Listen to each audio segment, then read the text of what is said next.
It was the 2011 robbery-turned-murder of Pastor Clint Dobson of North Point Baptist Church that shook North Texas, but especially Arlington. It's always there. It's always in the back of your head. February 5th, 2025 is the day Noah Dubois' partner is set to be executed for that horrific crime. His name is Steven Nelson. I've witnessed 8 people executed. Reverend Dr. Jeff Hood is Nelson's spiritual advisor, but today he's advising the court, the state, the country to take a second look at death penalty and the case. We're better than this. We don't have to do this. The state of Texas is not going to be any better having killed Steven Nelson. Nelson was one of 3 involved, but the only one sentenced to death. They agree he holds some responsibility. It was barbaric. There's just so many things that don't make sense that he would have never been able to do that. In the last 4 months, several Texas death penalty cases have ruled the headlines. One could even be overturned. It's very easy to call him a monster. We're the monsters. They'll exhaust every legal option, every appeal possible, down to the clemency board. Every day I'm going to fight because there's just no other way. In North Texas, I'm Jobin Puniker. Last year, a total of 25 people were executed on the state level in the United States. Now, this year, we're getting started off with 10 people that's been scheduled for execution so far.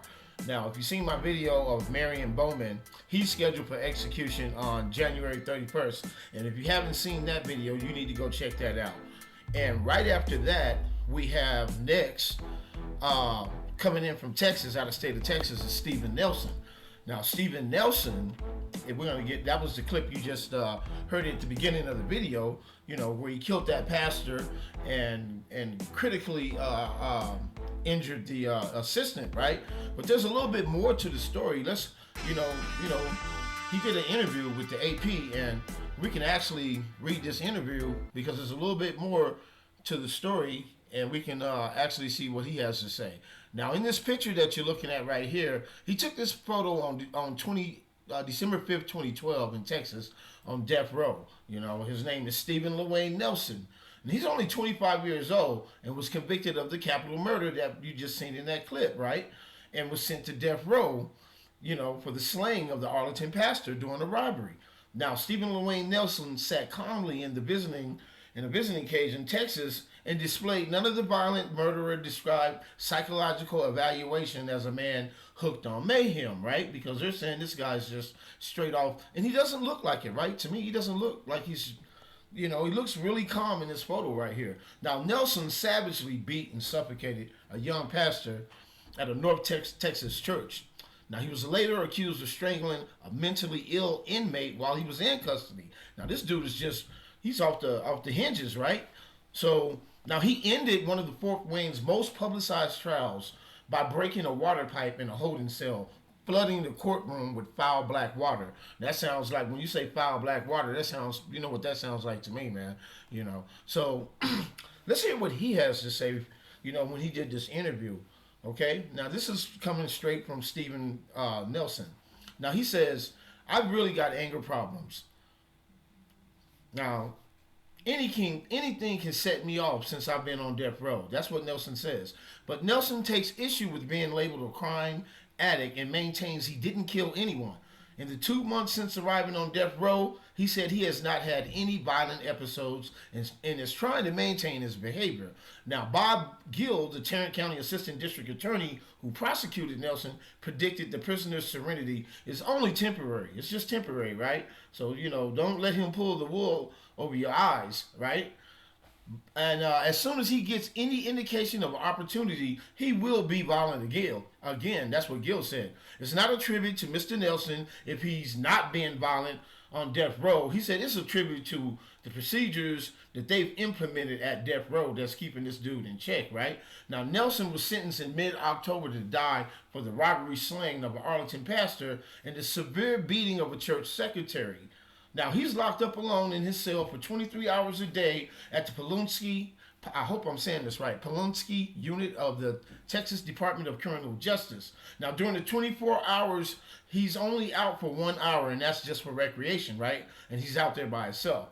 Now, Nelson, in his final moments at the Tarrant County custody before his immediate transfer to state prison, ended his murder trial by breaking the pipe and flooding the courtroom, a combination of months of belligerence while he was in county custody.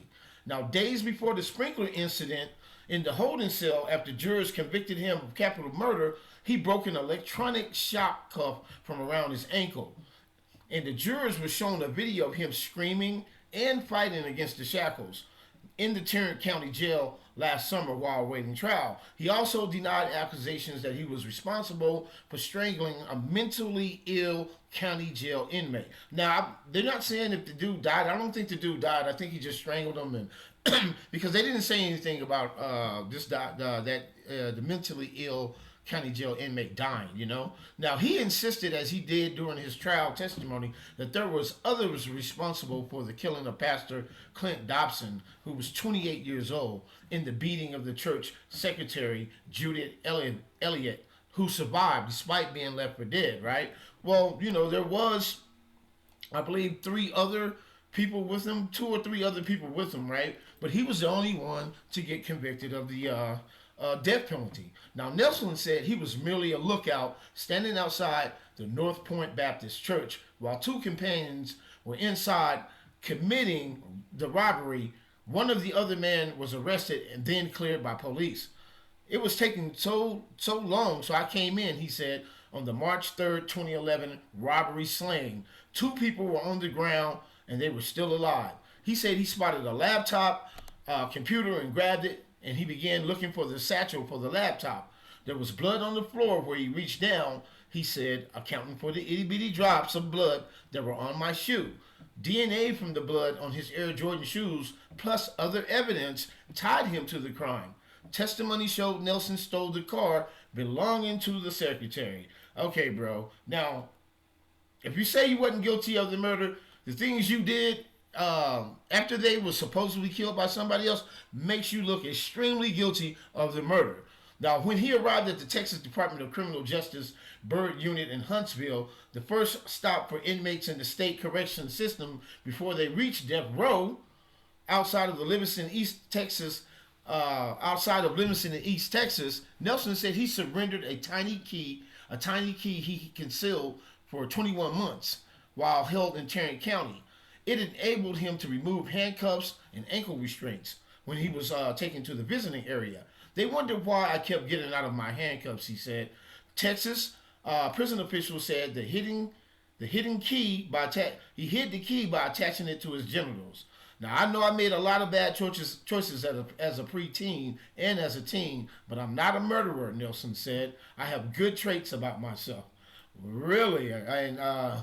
He says he has good traits about himself, but Gill responded, well, he's intelligent, and that's a good trait. It's just a matter of how you choose to use it. He chose to use it in a very violent and criminally oriented fashion. I didn't notice any other good traits about him. So, yeah. Next up, they have this guy right here, you know, Stephen Nelson, and the brutality that he's shown. I guess he must have been the one issuing out the brutality, and I guess his cohorts must have, you know, testified against him, and he was the only one who received the death penalty out of this. And then the behavior that he displayed while he was in the county jail before he went to court didn't do him any favors, right? So leave me a comment in the comment section. Let me know how you feel about the death penalty. Do you agree with it? Do you not agree with it? And in this case here, do you think that this brother is deserving of the death penalty? Let me know. Leave me a comment, right? Now, as you can see, in my first video, on January 31st, Marion Bowman in South Carolina was scheduled for execution. And then after that, Texas got it sold up. The next 4 executions is coming straight out of Texas, right? And they're going to start it off with Stephen Nelson on February the 5th. You know, RIP out to the victims. Condolences, you know, to the family and the victim in the case. Always, you know what I'm saying, unfortunate to have these type of things happening, you know what I'm saying, whether you agree with the death penalty or not, you know, it's very unfortunate that this happened. And I don't know what to say, man.